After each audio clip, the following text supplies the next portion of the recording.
வணக்கம். த ஃபிளிக்ஸ் ஜெட்ஸ் தமிழ் சேனலுக்கு வந்ததுக்கு நன்றி. இந்திய மற்றும் உலக மொழிகளில் உள்ள படம் மற்றும் சீரியல்ஸை அலசி ஆராய்ஞ்சி அக்குவேர் ஆணிவேர் ஆக்கி பார்க்கலாமா வேணாமான்னு நீங்க முடிவு பண்றதுக்கு ஒரு ரேட்டிங் கொடுக்கறது தான் என்னுடைய வேலை. வாங்க இன்னைய வீடியோக்குள்ள போகலாம்.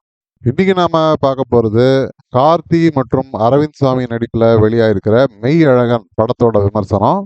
இவங்களை தவிர இதுல தேவதர்ஷினி, ஸ்ரீதிவ்யா, ராஜ்கிரண் மற்றும் பலர் கெஸ்ட் ரோல்ல நடிச்சிருக்காங்க.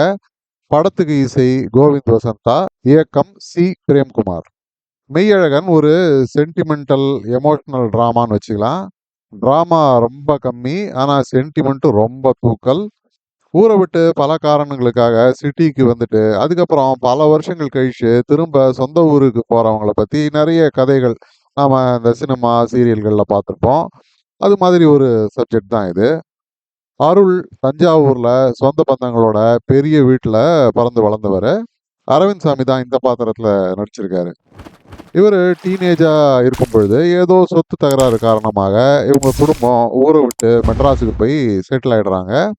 இவருக்கு ஊர் மேல வீட்டு மேல அட்டாச்மெண்ட்லாம் ரொம்ப அதிகம்.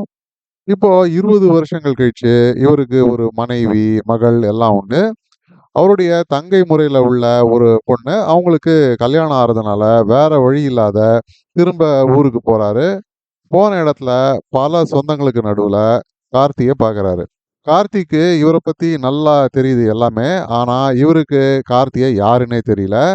நேரம் போக போக கார்த்தி இவர் மேல வச்சிருக்கிற மதிப்பும் மரியாதையும் பார்த்து ரொம்பவே அசந்து போயிடுறாரு அருள். ஆனா அவரோட பேர் கூட இவருக்கு ஞாபகம் வரவே இல்லை. அதனால சொல்லிக்காம கொள்ளிக்காம வீட்டை விட்டு ஓடி வந்துடுறாரு.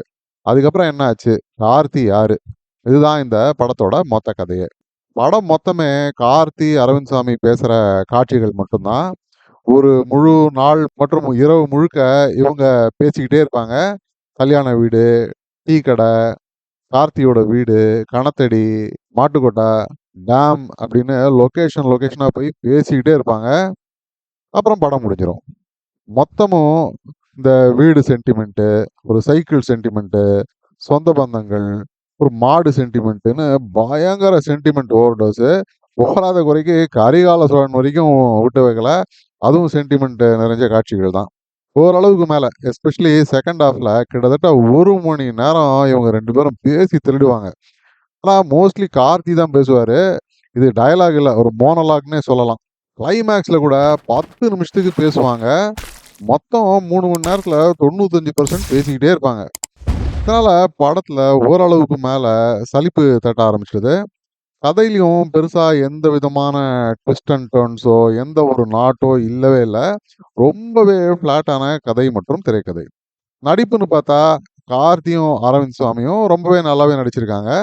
மற்றவங்களும் கொடுத்த பாத்திரத்துல சரியாவே நடிச்சிருக்காங்க. ஆனா தேவதர்ஷினி ஆகட்டும், ஸ்ரீதிவ்யா, ராஜ்கிரண் யாரா இருந்தாலும் அவங்களுக்கு கதையில எந்த விதமான ஸ்கோப்புமே இல்லை.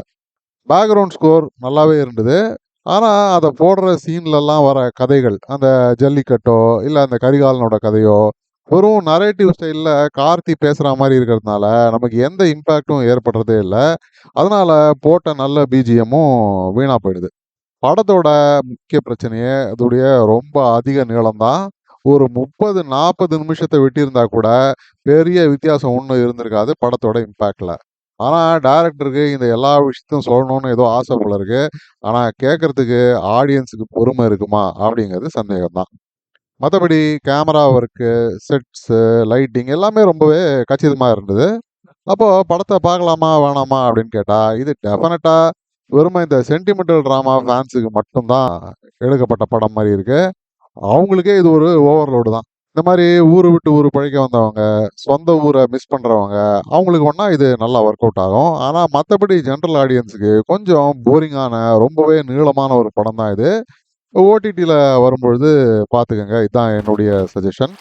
மற்றபடி குடும்பத்தோட பார்க்கக்கூடிய ஒரு படம் தான் இது. இந்த படத்துக்கு நான் கொடுக்கக்கூடிய ரேட்டிங் 4 out of 10 ஸ்டார்ஸ். மீண்டும் ஒரு முறை இன்னொரு விமர்சனத்தோட உங்களை சந்திக்கும் வரை நன்றி, வணக்கம். இந்த வீடியோ பிடிச்சிருந்ததுன்னா லைக் பண்ணுங்க, ஷேர் பண்ணுங்க, சப்ஸ்கிரைப் பண்ணுங்க. உலகத்தரமான படம் மற்றும் சீரியல்களை நீங்க பார்க்கணுங்கிறதுக்காக பல சினிமா சீரியல்களை பார்த்து அதுலேருந்து சரியானதை மட்டும் அடையாளம் காட்டுறது தான் இந்த சேனலோட குறிக்கோள். நன்றி.